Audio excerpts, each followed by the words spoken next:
The sun was dipping low, painting the sky over our cattle pasture in shades of orange, when a faint buzz cut through the evening calm. It wasn't the hum of cicadas or the distant rumble of a tractor. It was sharper, mechanical, like a hornet with a grudge. I looked up from the porch where I was sipping sweet tea, and there it was, a drone hovering above our herd, its red light blinking like a taunting eye. This wasn't its first VY sit. It was the third in 2 weeks, and my dad, Tom Carver, wasn't VYing it. He stepped out in his old bathrobe, boots barely laced, gripping his shotgun. "If that thing spooks my horses again," he growled, "it's going on the barn wall." You'd think he was joking, but Tom Carver doesn't joke about his land. 2 weeks earlier, the first drone had shown up, circling our windmill and dipping low over the goat pen like it was scouting for trouble. The second came just before dawn, buzzing so close it set off the motion lights and sent our rooster into a frenzy.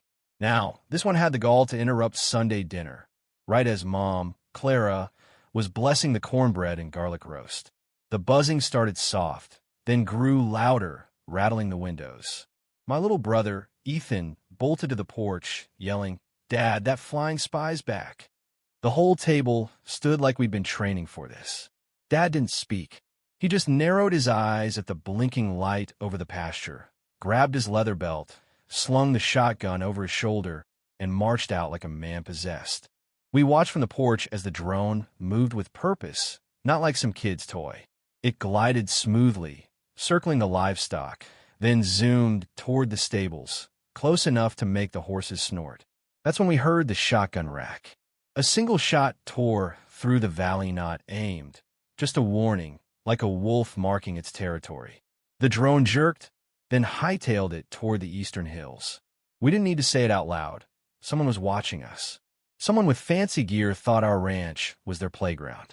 The next morning, while I helped Uncle Roy bale hay, a white SUV rolled up our dirt road, kicking up dust like it wanted to be noticed. Out stepped Victor Crane, the HOA's self-styled compliance officer. He was all sharp angles and mirrored sunglasses, clutching a clipboard like it gave him power. "Morning," he said, voice slick as oil.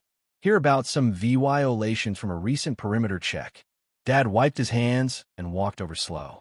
"Perimeter check?" he said. "Since when does the HOA fly drones?" Victor's smile was too wide. "Security audit. Standard procedure to ensure subby VY Shown compliance." Uncle Roy leaned in, muttering, "Only audit we signed up for was on paper, not from the sky." Dad crossed his arms. "You sent that thing over my pasture yesterday." Victor blinked. "I can't confirm specifics, but we noted concerns: unregistered structures, non-compliant fencing, excessive livestock."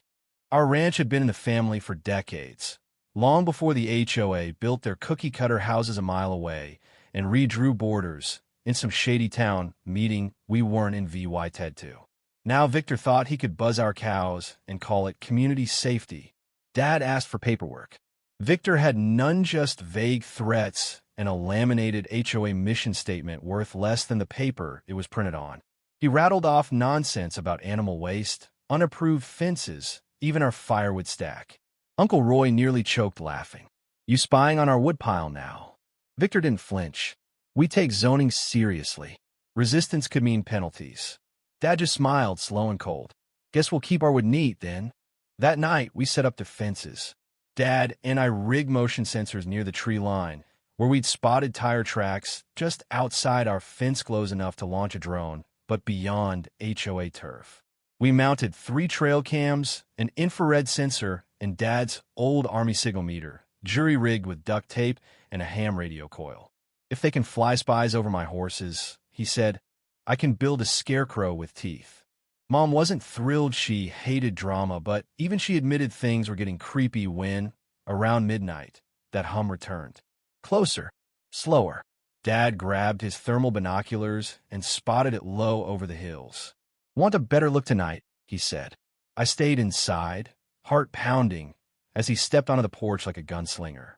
Seconds later, a sharp crack split the night, not the shotgun, but his air rifle, the one for coyotes. Silence followed. "No vas. No retreat." Then a dull thump echoed from the pasture.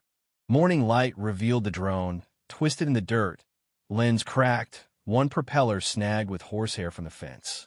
It was no toy heavy, with GPS antennas and a camera that screamed money.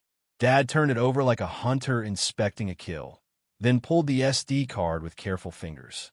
"Let's see what this thing saw," he muttered. Back at the house, Uncle Roy was nursing coffee, watching cattle auction reruns. When he saw the drone, he whistled. "Grounded our little peeping Tom. Boil it or skin it." Dad ignored him and plugged the card into his laptop. The screen lit up with VY-DAO files, time-stamped. The latest show to take off from the woods, then smooth sweeps over our sheds, grain bins, and fences. One clip caught Dad fixing the chicken coop in his undershirt. Another zoomed in on Mom heading to the mailbox. But the worst was 5 minutes of my sister, Lily, barrel racing, her name clear on her saddle blanket. The drone tracked her like a predator. Nobody spoke. Dad closed the laptop, jaw tight. This ain't about violations. He's building a case or worse. We drove to the drone's launch site, guided by trail cam footage of a figure in a windbreaker with a controller, MOVYing like he thought he was in a spy, MOVY. The tire marks and footprints led to a flat stump perfect for takeoff. Dad kicked it and grinned. "Nice VYEW of our barn. Let's give him something to see." That afternoon, we built a trap, rusted barrels in a triangle, a spray-painted sign reading "Private Pipeline Project, Permit Pending," and fake wires with caution tape for flare. From the air, it had looked like we were hiding something illegal. The final touch? Dad buried his old military signal jammer near the bluff, just strong enough to fry a drone's signal on our land. Legal barely. That night, Dad sat on the porch, eyes on the horizon. Uncle Roy had binoculars and iced tea. I watched the camera feeds on a tablet. Right on cue, the SUV crept up the tree line. A drone rose, its camera locking onto our decoy. It hovered, recording, until Dad flipped the jammer switch. No bang, just a flicker. The drone wobbled, jerked, then plummeted into the wheat. A shout Victor sprang out, followed by stomping as he ran for the wreck. Dad hit our spotlight, bathing the field in white. Victor froze mid-sprint, caught like a thief. He backed off, trying to play it cool, and Dad let him slink away. Morning brought a slicker drone, still recording. Its audio was damning. Victor's voice venomous. "Get closer. Show me something I can use." Stupid rednecks, always hiding something. It wasn't just HOA nonsense, it was personal. Dad called Sheriff Amos, an old high school buddy who'd long despised the HOA's overreach. We showed him the footage, audio, and crash sites. Amos nodded, jotting notes. Violated drone laws, trespassed, harassed, and that's before we get to coercion. Uncle Roy grinned. "We setting a trap?" Amos smirked. "He'll hang himself." That evening, we placed the broken drone by the fence with an orange sticker, "Property of HOA. Please return." The porch light flickered like we were gone. Sure enough, Victor's SUV rolled in after sunset. He crept toward the wreck, flashlight in hand, muttering about salvaging data. He didn't see Amos's car 2 fields away, lights off, or the deputies MOVYing through the corn. As Victor grabbed the drone, a spotlight blazed not ours, but Amos's. "Freeze," he barked. Victor stood, drone in hand, mouth agape, like he'd walked into a bear trap. Deputies cuffed him as he stammered about HOA business. Amos stepped close, voice low. "You know, cop. No warrants, no clearance, and no right to film kids on private land." Victor's face drained of color. Dad strolled out, slow clapping. "Drop something, Victor." At the sheriff's office, the truth unraveled. Victor had faked zoning complaints, edited footage, and leaned on families to sell cheap, working for an out-of-county developer. 2 ranches had caved, sold below value. Ours didn't, making us a target. The next morning, Amos called an emergency HOA meeting. Dad showed up in his best boots, holding the drone like a scalp. The hall was packed, board members squirming. Amos laid it out. Victor's arrest, the footage, the coercion. Dad held up the drone. "This was your Compli Encino papers, just propellers and an agenda. My daughter was filmed. Our land, owned before your HOA existed, was your chess piece." The room went silent. Board members resigned on the spot. Bylaws were rewritten, drones banned without consent.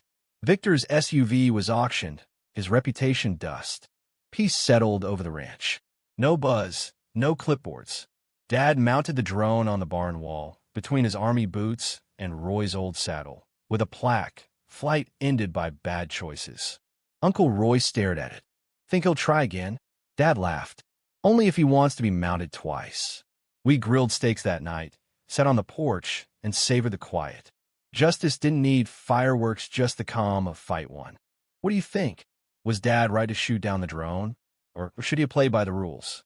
Is the HOA a bully or just misguided? Could Victor have been stopped sooner, or did he dig his own grave? Drop your thoughts below, hit that like button, and subscribe for more stories that'll keep you on edge.